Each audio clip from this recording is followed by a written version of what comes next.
মাহমুদুর রহমান সাহেব যে অপরাধটা করেছেন, আমাদের দেশে এই যে গত সাম্প্রদায়িক দাঙ্গার মতো পরিস্থিতি তৈরি করলো, তারা এটাকে দাঙ্গা তো বলা যাবে না, হামলা, এবং তারা যে এটাকে গণহত্যা বলছেন সেটার জন্য তারাই দায়ী। মানে এই যে নজিরবিহীন উস্কানিমূলক কাজ হলে, আমি এখানে আপনার সদাশয় বাংলাদেশ সরকারকেও একটু দোষ যদি না দেই, আমার দোষ হবে। এই জিনিসগুলো তো ইংরেজিতে বলে প্রেডিক্টেবল ছিল। মাহমুদুর রহমান যে অনবরত উস্কানিমূলক লেখা ছাপিয়ে যাচ্ছিলেন পত্রিকায়, সাংবাদিক হিসেবে আপনাদের মধ্যে কেউ কেউ প্রতিবাদ করেছেন, কিন্তু সাংবাদিক কমিউনিটির অ্যাজ এ হোল উচিত ছিল তাকে বর্জন করা। শাহবাগের আন্দোলনের যারা করছেন তারা ফেসিবাদী, এই কথাটা আমার যতটুকু বিশ্বাস এবং জ্ঞান, এটা ফাহাদ সাহেবের রচনা।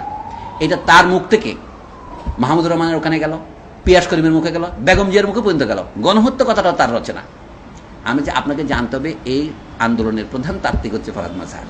শাপলা চত্বরের ঘটনার পরের দিন আমি দেখলাম রাস্তায় হেঁটে যেতে হয়, তো রাস্তার সামনে আমার দেশ পড়ে থাকে, সেখানে হেডলাইন থেকে ইসলামী চেতনার গণবিস্ফোরণ হেডলাইন। ফরহাদ মাজহার সাহেবের লেখার হেডলাইন কি? এই নষ্ট শহরে, হ্যাঁ, তারপরে এই কি চেতনার বিস্ফোরণ, হেফাজত ইসলামের বিস্ফোরণ।